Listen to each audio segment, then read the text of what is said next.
Salut tout le monde, c'est Jackpot du Lac. C'est la pleine période des courgettes, on ne sait plus qu'en faire.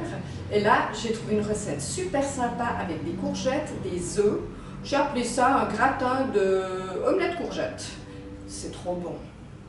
Alors, ce qu'il nous faut pour cette recette, là, on a une énorme courgette. Normalement, il faut 3 courgettes, normales.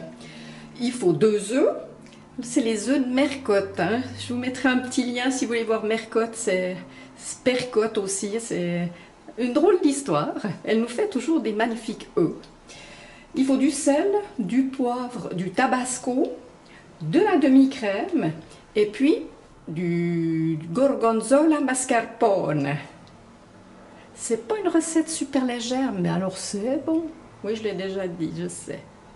Alors, 1 heure avant le repas, on prépare la courgette. Comme on ne va pas l'appeler, on la brosse. Il y a des petits oiseaux qui sont venus déjà un petit peu servir, hein, ces petits coquins. Oui. On la sèche un petit coup. Puis là, on va la préparer. Il faudra bien enlever les pépins.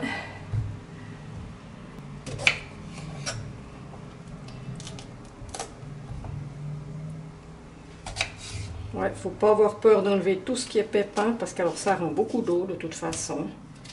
Comme ça.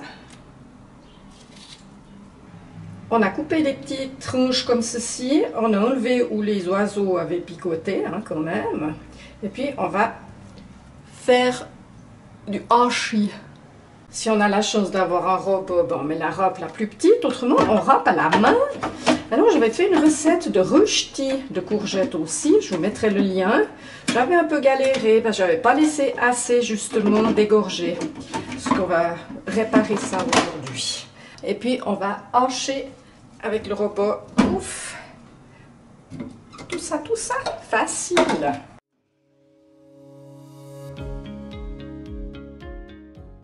Et on met dans une passoire. Comme ceci, avec quelque chose en dessous, parce que ça va commencer à couler. Puis on continue, hein, parce qu'il y en a beaucoup. Alors là, il y en a effectivement un peu beaucoup. Alors je vais en prendre une partie. Et nous ferons une salade avec ça. C'est super bon. Comme ça. Oh, c'est Nonor qui va être content, lui qui adore la salade. Et puis alors on presse et on voit qu'il hein, y a du jus, pas beaucoup pour le moment. On va mettre un peu de sel, ça fera dégorger encore plus.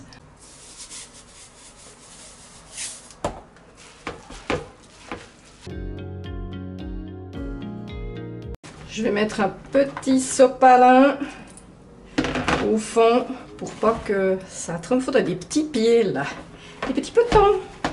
Voilà, on va laisser ça. On va aller préparer l'omelette. Ben, l'omelette, c'est pas très compliqué, hein? On casse les œufs, on prend un fouet, on bat les œufs, on va mettre un peu de crème. Moi, je mets de la demi-crème, on peut mettre de la crème entière, hein, mais qu'est-ce qu'on va dire? Pour faire plaisir à Baboune, à volonté, la crème. On va mettre un peu de sel, mais cette fois pas trop, parce que comme j'en ai déjà mis sur les courgettes, bien qu'on va faire dégorger, hein. Puis après, on va encore les presser. 5 petits tours de moule à la poivre, un jet de tabasco. Il est tout neuf, alors il ne coupe pas très bien. Voilà, comme ça. Et là, j'ai 140 g de gorgonzola mascarpone.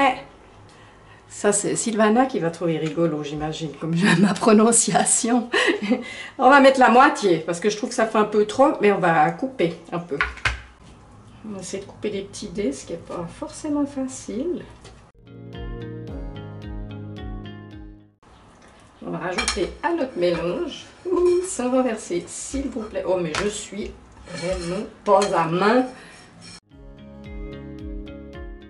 Et puis, on va laisser ça au frigo jusqu'à la préparation finale.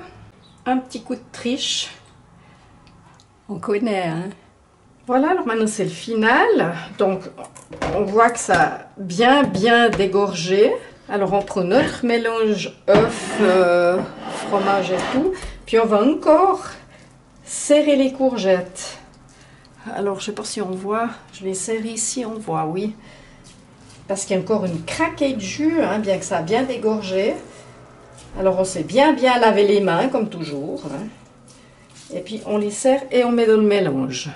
Une fois qu'on a bien tout essoré, on va mélanger les courgettes à notre mélange d'œufs et gorgonzola et tout ça. Hein. Et puis, on a beurré un plat allant au four. Alors, c'est vrai que la première fois que je l'ai fait au barbecue.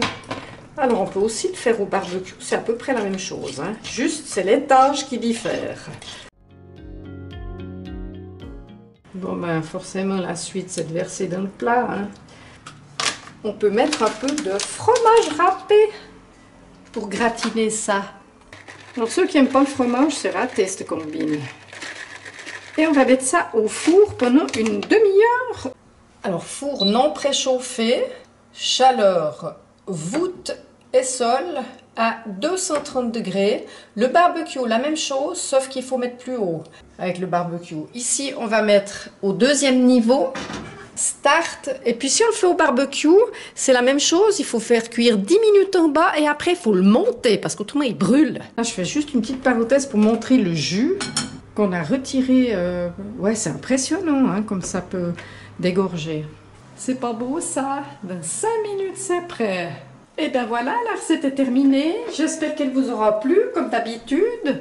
Et puis, je vous souhaite un bon appétit. Prenez soin de vous en mangeant des bonnes choses. Et puis, à la prochaine pour une nouvelle vidéo. Bye bye!